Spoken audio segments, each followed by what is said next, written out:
Hello, welcome to this med short, and in this short we are talking nitroglycerin. Nitro is a vasodilator, so let's write that down, vasodilator, which means it is going to cause dilation of our vasculature. When are we using this? We are going to be using this when we suspect acute coronary syndrome or myocardial infarctions, as well as pulmonary edema.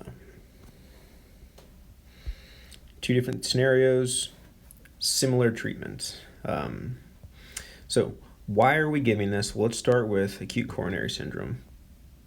In acute coronary syndrome or suspicion of an MI, we have coronary blood vessels here, and then let's zoom in to those and say we have some sort of buildup, whether it be mineral deposit like calcium or plaque.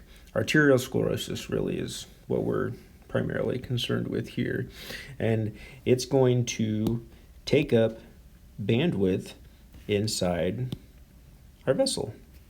And when it does that, it reduces the amount of real estate that blood has to travel, and so it's going to become gummed up. It's going to create somewhat of a blockade or a bottleneck where the point is narrowest in the vessel.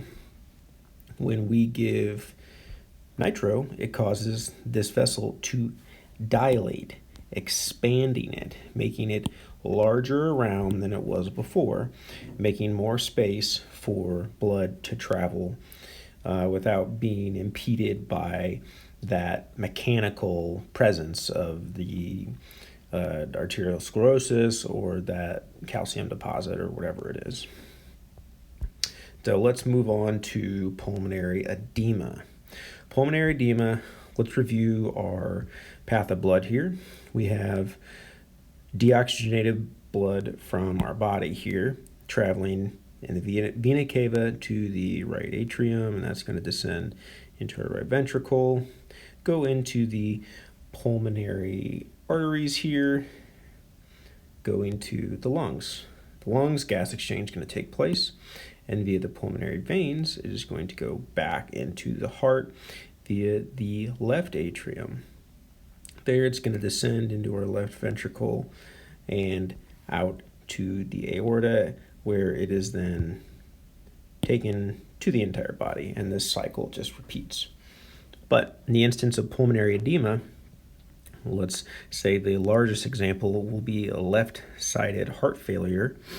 We're going to have pulmonary edema as a result of backflow. So I have some sort of mechanical mishap here in the left ventricle, and it's weak. It's not able to pump through that mishap, and so the blood is going to take the path of least resistance. So it's coming down, coming down, coming down, and then it reaches this mishap where it will then travel back up the path where it came. And then it is going to enter our lungs, creating pulmonary edema in the alveolar space. So, what is happening when we give nitro? When we're giving nitro, remember, it's going to cause vasodilation, primarily of our veins. And so we have pulmonary veins here from the lungs to the heart, to the left atrium specifically. And so this vasculature is going to become widened, allowing a reduction in preload. And what that's going to do is it's going to cause less stress on that left ventricle, which is already stressed, and it's going to reduce the amount of backflow into the pulmonary veins, into the alveolar space. So we've gone over when we suspect acute coronary syndrome or MI, and then the pathophys of what's going on with pulmonary edema.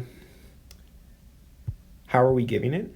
We're going to be giving this for acute coronary syndrome. We're going to be giving 0.4 milligrams sublingually, and that is going to be every 5 minutes with a max dose of 3 doses total. When we are dealing with pulmonary edema, it is going to be 0.4 milligrams sublingually as well,